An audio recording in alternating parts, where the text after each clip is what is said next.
Jada, we good? Go back to that 70-yard touchdown.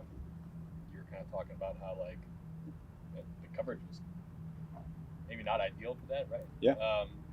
So I guess what's your just trust to just kind of just knowing who Rashid is to just kind of throw the ball up to him when you otherwise wouldn't, you shouldn't. Yeah, I mean he's proven to me, over the course of these last 2 years that he just consistently, will go make those plays. And there's obviously a time and a place for that, and what's that line? I wish there was a very definitive answer for that. There's a fine line there, but you just hope that you make the right decision more times than not. And he just reminds me so much of, a guy like Henry Ruggs, who I played with in Vegas. Henry, I threw him 2 touchdowns for single safety defense, throwing a post, over the top of guys because they settled their feet and things like that. So there's just guys that can just do things like that it doesn't compute in your brain because that's not how you've been trained.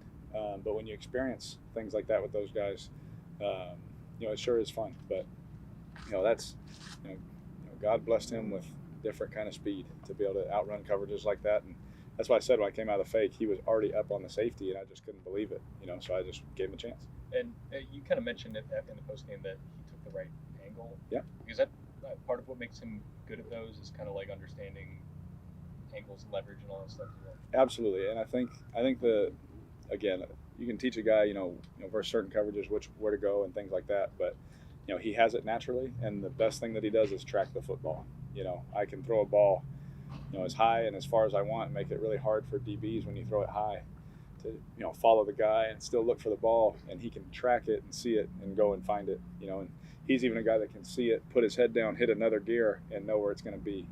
And I mean that's just gift, man. That's hard to teach. How long did it take to adjust to his speed and just knowing that maybe it's a little bit different than others and how far you can lead them and stuff like that? Oh yeah, I mean, it took after the first couple of throws, you're like, oh wow, and then it would remind me of some of the guys I played with, that really run that 4.2, crazy speed, like Henry Ruggs, and Zay Jones is another guy like that that can absolutely fly when he gets up and he's rolling. Deshaun Jackson was another guy I played. He was later in his career, but he could fly, and and I'm gonna stop naming them before some of my fast guys get upset, but there's guys like that you have that experience with it where it's just different. I know it's just 2 games in, obviously, but have you been a part of this kind of production in the NFL in terms of efficiency? 9 straight score possessions in the first game, 6 straight in the second game. Have you been in that in the NFL? I would have to check the stats. I don't know. I don't think so. It's hard to score that many times in this league, and obviously you want to continue to do that. You want to keep putting pressure on defenses and things like that. But to be honest, I don't think that I have. Obviously you see the stats, you see the numbers out there for the whole offense, and what it's been in history and all that kind of stuff, and it's cool. But at the same time, it doesn't mean anything this week. What's it kind of attributable to? Because I mean, obviously you guys install a new offense, you don't have a chance to, I guess, gel ideally, and yet it looks as if you have gelled ideally. Yeah, I think a lot of it, there's so much that goes into it. The coaches have been unbelievable, and the standard they've held us to. Our guys have worked their butts off. The extra film, you see guys that come in here on our off day, and you see so many guys in here watching or getting, they're in the building and they're doing things to get ready for the game, and it's like, wow, it's all that extra hard work in the off season that our strength coaches put us through, and the OTAs and the training camp that DA put us through, and it's all that work, how hard it was then. Like I said after the game, you're thankful for it now. Speaking of coaches, out here, Clint is probably as plain a guy as you will ever hear. What is he like in there? He's all ball. He's all ball. He loves football. He grew up around it just like I did, and he absolutely loves this game. And but he also he's very, I'd say stoic's probably a good word out here. And he's stoic. He's like that with us too. But when it's time to coach football, when he put that clicker in his hand, he's going to call me out. He's going to call our guys out. He's going to address everything. He's going to say, I need it like this. And they coach perfection. He is going to coach perfection. He's going to hold us to that standard all the time, knowing that no one's ever going to be perfect. But we all say, yes, sir. We work on it at practice. Whatever he coaches us on, that's the other thing is our position coaches, we go out there, we're working on it, and he's like, you guys got to get better at this. We go and we work it, and so He doesn't let anything fall into the cracks. He calls everybody out, myself.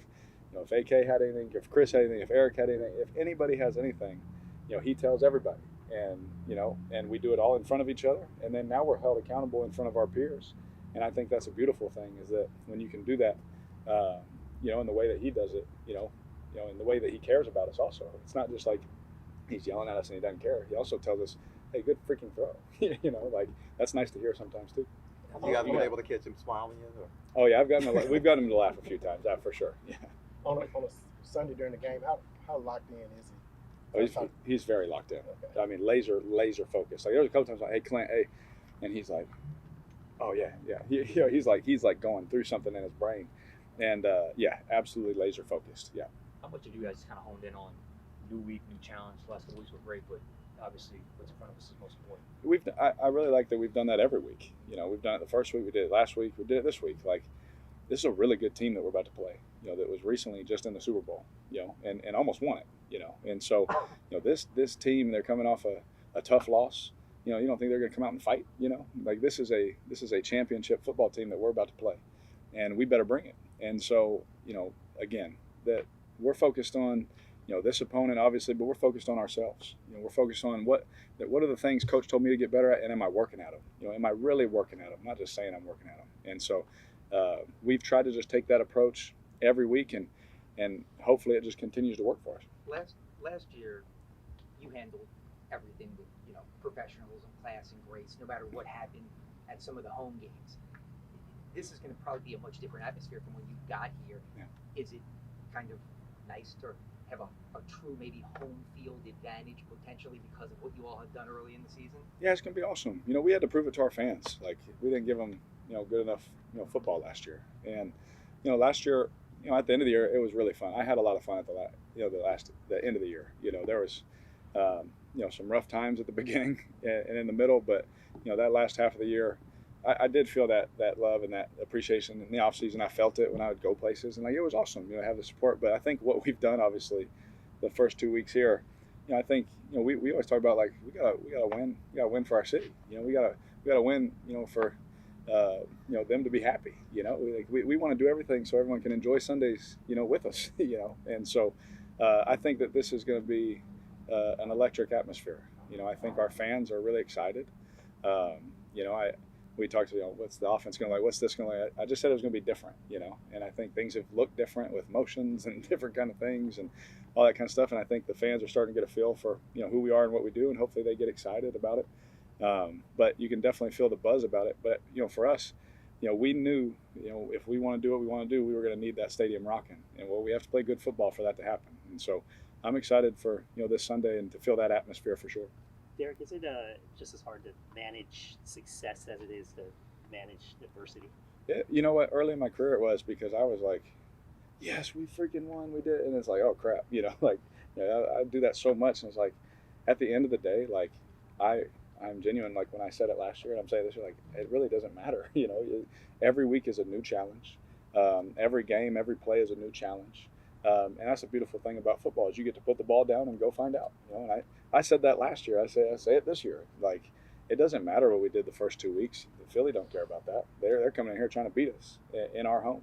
And so for us, we get to put the ball down, and the work that we put in from the off season and then this week, until Sunday, that's what's going to count. And so, for us, we're playing Vic Fangio and an amazing defense, like, with an amazing offense. Like, our challenge is right in front of us, and so if we don't bring it, here throughout the week, they have a great pressure plan.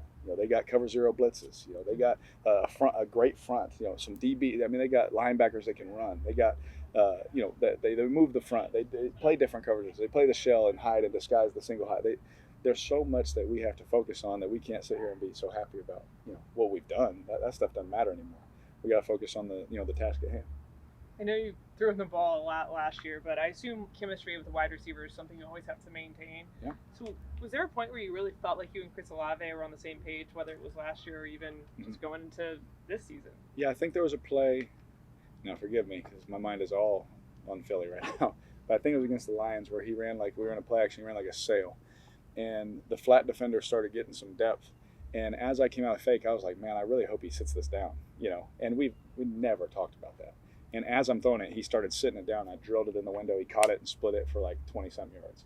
And I was like, holy crap, like this could get really fun, you know. And that was a moment right there where, you know, we had been working and growing, and we're still working and growing. But that was a moment right there where him and I think we had a great moment, and that moment was a good one for us. Because when I saw him do that, I was like, that was different. You know, the fact that he saw it the same way I did, that's hard for receivers to do. So I remember that moment. And then, you know, this whole year has been just phenomenal with him. You know, I'm saying from the spring until now. We've just been working, growing. You know, he knows he's our guy and all that kind of stuff, and it's been a lot of fun. Is it? I know that you're focused on your team and your game, but I'm sure you pay attention to other scores and what's happening. Yeah. Is that maybe kind of what makes football the greatest sports entertainment product? That you see the Ravens are 0-2 and the Saints are 2-0, and they've done all this. I mean, do you kind of follow that and even kind of chuckle to yourself about what you see from week to week sometimes? I gotta be completely honest with you. Like, this game is designed for everybody to go 8-8 with salary caps and drafts and this and that and all this kind of stuff. And so I've played enough football games to know anyone can beat anybody. You know, we were a 0-10 football team and beat a Kansas City Chiefs football team my rookie year. You know, a playoff team. You know, in our stadium on Thursday Night Football. You know, and then we beat the Buffalo Bills, who were on their way to the playoffs. We beat the Niners that year. It's like anybody can beat anybody anytime. And, you know, for me, like, that stuff, it just doesn't surprise me. If a team is 0-2, that's why I don't look at records. I don't even care what I don't care about stats. I don't care about any of that. When I turn the film on, that's what speaks to me, you know, just as a player. I think that, you know, the storylines and everything, like nowadays with NFL and everything, there's a story every day, you know, and one story, you know, it'll be forgotten, and then there's a new story and all that kind of stuff. So, you know, for us, talking who's 0-2, 2-0, like at this point in the year, like as a player, it just doesn't matter. You know, you have to be so focused on your job, or if you get caught up in that, it's kind of a distraction. You know, Ben Watson this week posted about, you know, he played obviously in New England when the Super Bowl was there, but he played here as well. Yep. He said, like, there's nothing quite like New Orleans. Yep. You know, the connection, the city. If you had a chance to feel that this week, that excitement when the team is doing well like you all are right now? Yeah, absolutely. Just getting out of my car, like in front of my house, and the neighbors are like, yeah, you know, like, you know, the excitement, or people just driving by, or, you know, the you know, Amazon or UPS guys, you know, coming by. You know, we had so much food the other day. We were giving food out to all the neighbors, and everyone's like, well, we love it. What's going on? This, that, you know. So you feel that connection, and it's a family connection. You know, when we were, you know, I really noticed that we were out of town, and, you know, we had a package sitting on our front end. We looked on our little Ring doorbell thing and our security cameras, and our neighbor came over and put them in a bag, wrapped them up for us, and it's like, you guys have a good one, good luck. What did they put? They wrapped up our Amazon bag because it was raining. They wrapped them all up, took them, and then hit them onto the side for us. I was like, that's unbelievable. So, like, just feeling that, you know, Southern hospitality, that love, you know, and their love for the team, you know, I think it's been first class, and I've thoroughly just enjoyed my time here. Like, it's been awesome. And as a veteran guy, you talked about the highs and lows going into the given season. Do you worry at all about this team getting too high after? I think we've been kicked around a little bit too much to where, like, we just don't even care, you know, what people think. You know, right now we're the greatest thing ever. You know, if you ask anybody, and to us, it's like when we go in there, we've always believed in each other. You know, I've always believed in that defense. They've always believed in our offense. We've always believed, and we've communicated that to each other. And we grind and we grow together. Like, you know, there's things, you know, Foster challenged me on something today, and then I challenged another guy, and that's just kind of what I guess the bubble that we're living in, you know. And if we want to have success, we got to keep doing what we've been doing. You know, we can't get too high. You know, the stuff from the world is, it's fleeting. It is. Like, I've heard MVP chants in a stadium. I've also been booed in the stadium. Like, I've heard both, and neither of them matter. Like, you just got to keep working, stay true to who you are, and just be a great teammate and try your best on Sundays, you know, and throughout the week. So, you know, there is a challenge there for sure, but hopefully our leadership and, you know, the guys that have been through it a little bit can just, you know, keep the same message we've had. What'd you think of Cesar Ruiz? 17 miles per hour. That's crazy. Like, the first thing I want to know is, like, what did I run? I want to make sure I beat him. But I thought that was insane. Like, we knew he could run, but that was impressive. Says something about buy-in too, right? That he's absolutely. You want to talk about buy-in. You watch your, guard, running 50 yards down the field, almost stride for stride with AK, like that. Talk about buy-in. Like that's somebody who believes in what we're doing. And, when a message is being taught and then you see something like that, that's awesome. When it comes to like maintaining chemistry with like Olave or any wide receiver, what's the biggest thing that like works for you? Is it all the practice reps, or do you have to watch film together and like basically, I guess be one brain? Like you were talking about, he knew, like you two in the Lions game, kind of were just on the same page. So what works? For me, it's always reps. You can talk about something, but until you see something, like we missed on one before the Panthers game in practice. He did something, I threw it completely behind him. Like he saw something, I saw something different. And you can watch film all day, but until you actually get out there and see that rep and go through that rep, we talked about it like, hey, okay, I see what you're saying. Let's do it like this. Then you do it the next time and it works. And so, you try your best to watch the film. You try your best to do all those kind of things. Talking through things. This is what I'm seeing. This is what I'm seeing. Let's talk about it. But until you actually do the rep, like you have to. The experience, I think, just in my opinion, was the most important. So, like with that particular play, because it didn't work the first time, like how many times did y'all go back to it to make sure? We got it down? We went as soon as that happened. As soon as that drill was done, we just went down to the other side of the field while the defense was going, and I was like, all right, same look. This is what I'm thinking. This is what you're thinking. Let's do it. Bam. And we threw a few each side. And that's so. If we get that again, that's what we're doing. And so, you talk through it. You debrief it. You don't throw a fit about it. It's like, hey, let's debrief it. Let's figure it out, and let's just be better on it next time. Because it will come up again. It usually does. So that's just how we handle it. Good. Thanks. Yep. Thank y'all. Appreciate y'all.